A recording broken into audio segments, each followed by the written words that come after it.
nhắm một chán nằm chán nhắm chợ tệ ở xa cho con nơi sợ đài cứ liếc chạy xong này ai nhắm ởอย่างná còn nơi ta rải đài tụ bây giờ đặt mũi cái trái thôn máu sụp pin sụp bông tớiอย่างná cái đòi còi bị nhắm hỏi cứ nơi ta đài về khá ai đừng nhắm hỏi vì ai đừng cần tụm hôm trái chỉ muốn có miền đài một họ đôi chỉ liếc này chỉ đào từ bốn đã đầm chán này bữa sinh thì ngao tới vì trên cho bộ hà mọi nghe chừng án nó rất là chán lớp pin chán thì đại lang đo pin chán của miền nàyថ្ងៃនេះខ្ញុំមកស្គាល់លៀសតាមបែបកូរ៉េបងប្អូនឆ្ងាញ់ខ្លាំងណាស់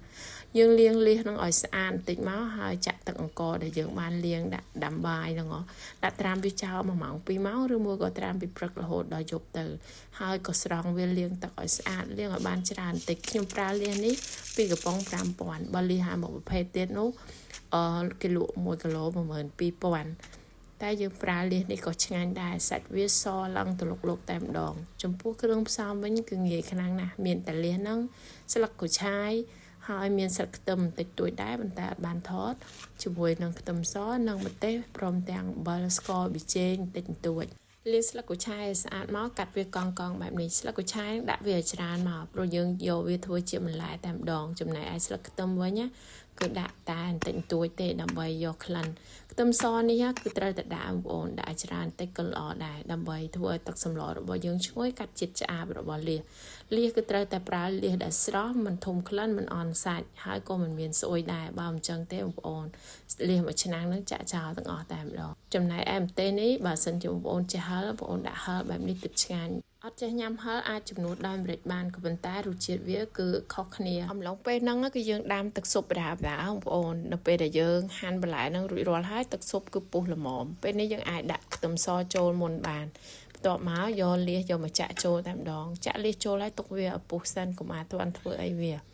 បន្ទាប់ពីវាពុះរួចរាល់ហើយហ្នឹងចាំយើងដាក់គ្រឿងអំបិលស្ករបន្តិចប៊ីចេងបន្តិចជាមួយនឹងម្សៅស៊ុបហ្នឹងមួយស្លាបព្រាបាយដែរ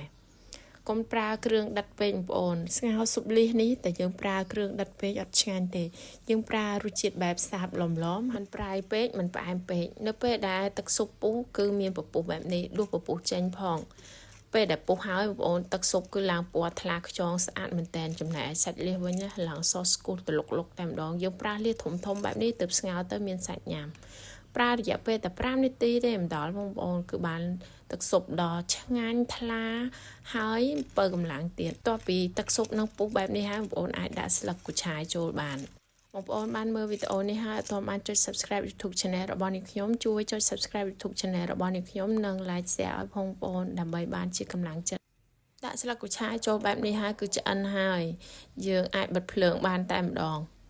ពេលដែលយើងទុកលៀសយូរពេកហ្នឹងក៏វាស្វិតដែរអញ្ចឹងយើងបិទភ្លើងវាបានហើយដួសវាដាក់ចានបងប្អូនទឹកស៊ុបលៀសនេះទំនងមែនតែនពិសេសនៅពេលដែលអត់ស្រួលខ្លួនផ្ដាសាយឬមួយក៏ស្វឹងស្រាយអញ្ចឹង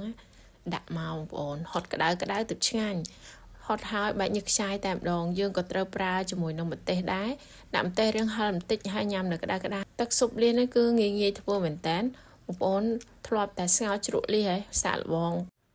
បងធ្វើតាមនឹងខ្ញុំម្ដងខ្ញុំធានាថាឆ្ងាញ់ខ្លាំងណាស់យើងប្រើស្លឹកគូឆាយឲ្យច្រើនឬមួយក៏បងប្អូនអត់មានស្លឹកគូឆាយដាក់ស្លឹកខ្ទឹមជំនួសក៏បានដែរដាក់រៀងច្រើនតិចទៅធ្វើឲ្យទឹកស៊ុបរបស់យើងឈ្ងុយតាមពិតទៅស្ងោរលៀសមួយមុខនេះគឺជាអាហាររបស់ជនជាតិកូរ៉េបងប្អូនបើសិនជាបងប្អូនដែលធ្លាប់ញ៉ាំអាហារកូរ៉េឬមួយក៏ធ្លាប់ទៅរស់នៅប្រទេសកូរ៉េគឺប្រកាសជាដឹងបងប្អូនដែលបានមើលវីដេអូរបស់នេះខ្ញុំពីដើមដល់ចប់ជម្រាបលាជួបគ្នានៅវីដេអូក្រោយ